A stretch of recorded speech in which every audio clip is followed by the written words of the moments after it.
All right, question from a listener. How do I become more mentally tough?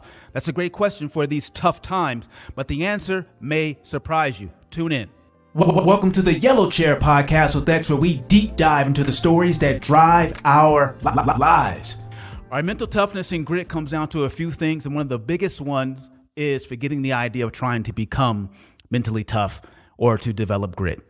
As a target is just not the best thing to be trying to do. It's an oxymoron, if you will. Very few mentally tough people or those with grit and determination make that their aim. There's something else driving the story. It's not mental toughness and grit. Mental toughness and grit is required to live and uphold the story and to achieve the aim. And we'll talk more about that in a second. But before we get into the idea of mental toughness and grit and the three things I'm going to recommend for you to really put into your life, I want you to consider this. A young person asked me this question. I think this applies to all of us across the board, right? We are living in a time where we are voting and endorsing a part of ourselves that requires safety, comfort, security, and almost a complete sanitizing of our environment and our condition. And as a result, it's weakening us mentally, emotionally, physically, and even spiritually. And I'll give you an example. Like no other time in history can we as humans, I look at my kids, for example, can they experience a negative feeling sad, feeling bad? We've all been there, right? And then there's a very short leap and step to this idea of, you know what? I'm depressed. Wait a minute. You feel sad and bad, but are you really depressed? Yes, that's what it is. And then there's a very short leap to this idea of, you know what? I went through this trauma and I'm suffering mental illness as a result of it. Or you said something that I didn't like, so you've offended me. You're prejudiced. You're racist, right? You're a homophobe. You are against women. Now, I'm not saying that to say that these labels and these ideas don't exist. What I am saying is that the pendulum has swung almost the complete opposite end of the spectrum. Where you go back 3 or 4 generations, we were like, hey, nothing's wrong with you. Suck it up. Be a man.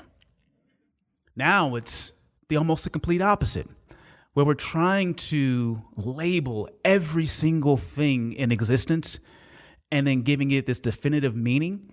And we're going from explaining a condition to excusing a condition. And this is what I'm talking about as it relates to mental toughness and grit. You see, we're endorsing and voting for the side of us that craves security, safety, and a sanitizing of our environment so that we can remain comfortable. Now, you go back 50,000, 100,000 plus years, and we were evolving and becoming who we are today. That was a very important trait, a very important thing to pursue safety and security because the world was a very dangerous place. But we fast forward to where we are today, and if you're listening to this, I can guarantee you that your problems and challenges, as big as they may seem, are not those of our ancestors.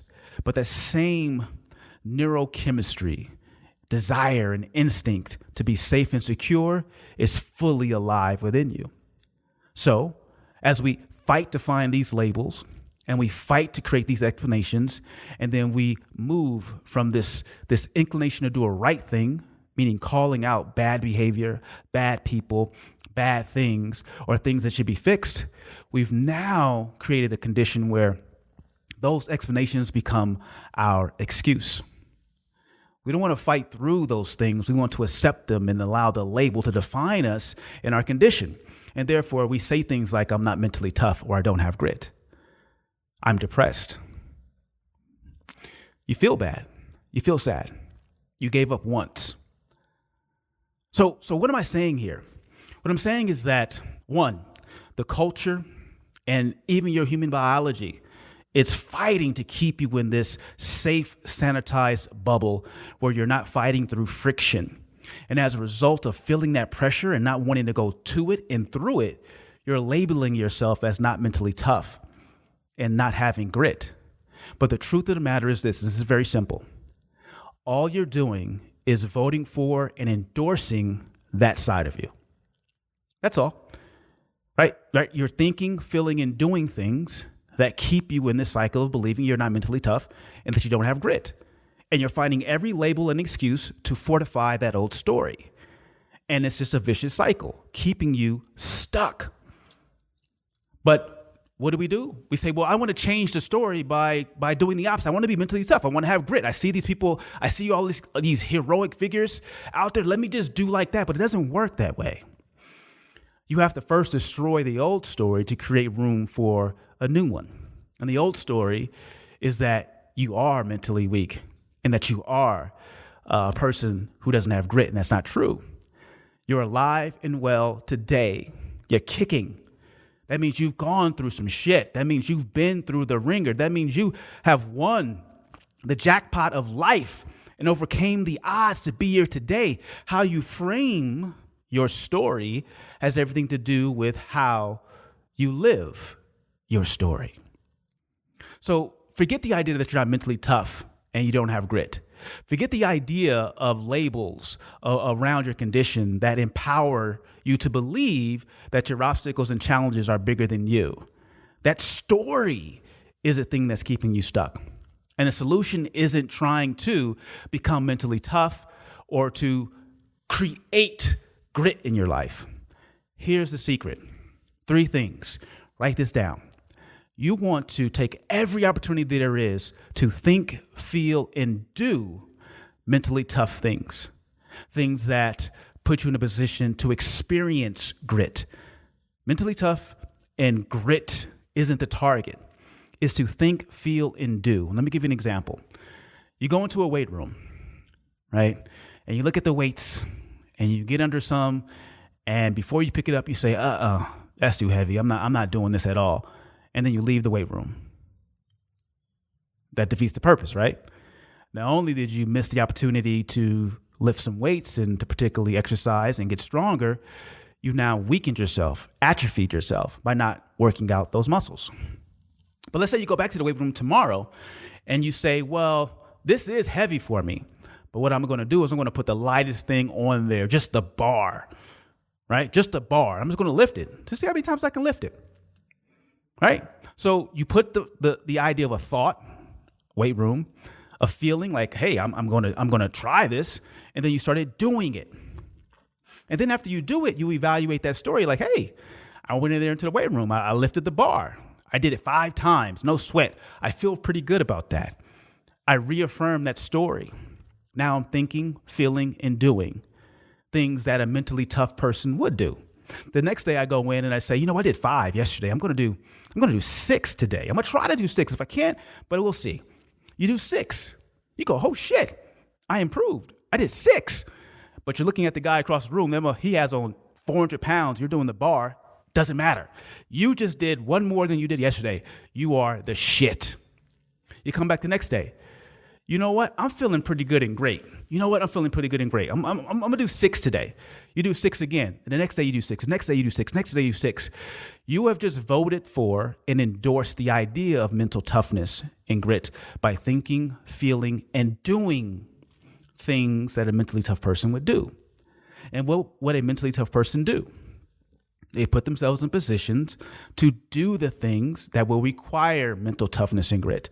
And they reinforce that story day in and day out, not aiming at being mentally tough, not aiming at having grit, but thinking, feeling, and doing. That triad, think, feel, do.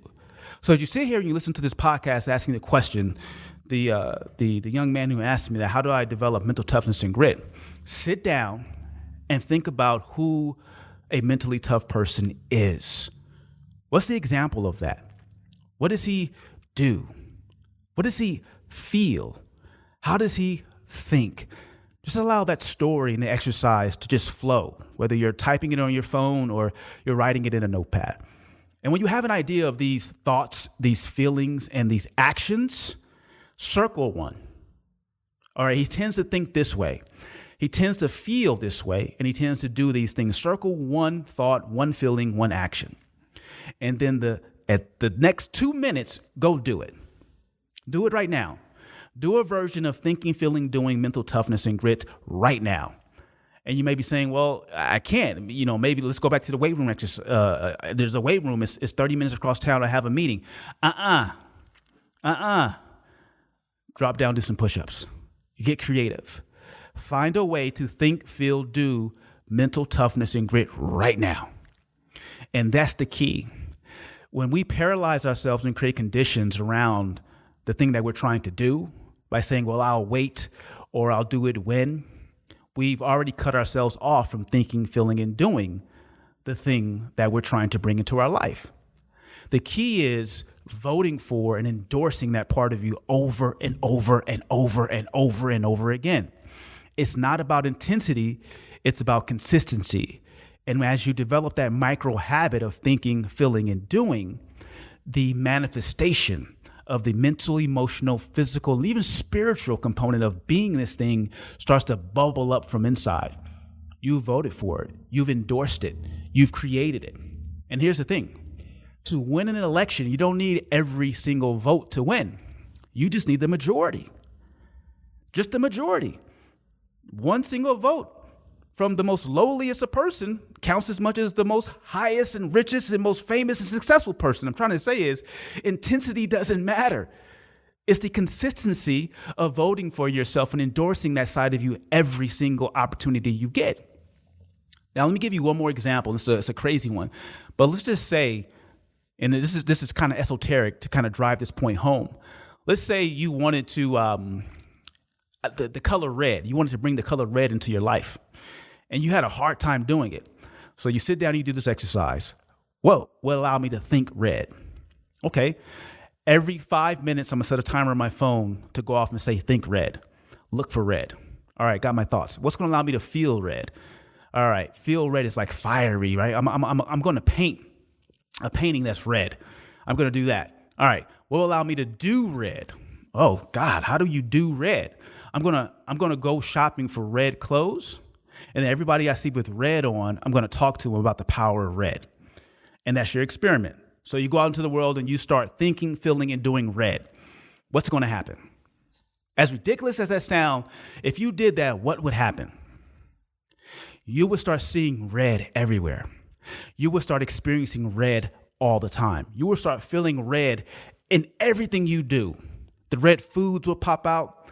The red clothes will pop out. The red social media pictures will pop out. You will start to become the color red. By what? Immersing yourself in the experience. By thinking, feeling, and doing. And that's the key. Stop trying to create this artificial landscape around what it is I'm trying to put into my life. Instead, plant the seed and cultivate an environment that allows you to think, feel, and do as much as possible. And don't judge it. Don't say, because I can't do it at this intensity level, I'm not going to do it at all. It's consistency, small doses, over and over and over and over again.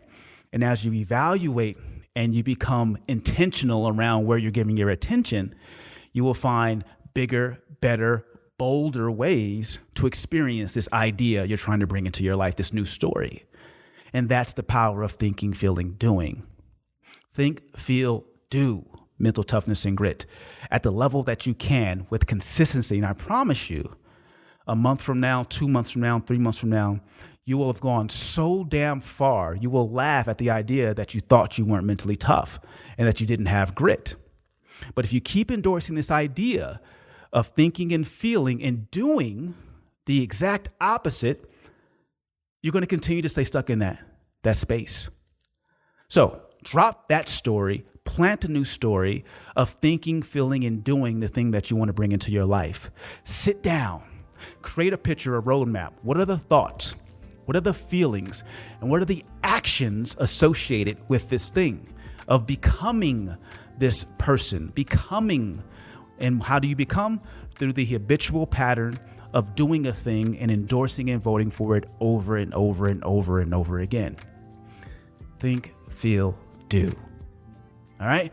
That's the key. Don't aim at mental toughness and grit. Think, feel, do mental toughness and grit, or whatever it is you're trying to bring into your life. And that is going to be the story that sets you free. Hey fam, thanks again for joining me in the yellow chair. I want to invite you to go even deeper, to take this to the next level by pulling out your phone and texting me at 800-425-2095. That's 800-425-2095. That's my direct number. Type in the word yellow chair. And when you text me, you'll be joining my X Factor weekly insider community where I send out resources to help you to continue to storify your life and to lead your story. So don't miss that opportunity. 800-425-2095. Thanks again for joining me here in the yellow chair. Make sure you like, subscribe, comment, share these podcasts. We're trying to change 100 million people's lives, and you're a part of that. So thank you again, and I see you in the next yellow chair. I'm out.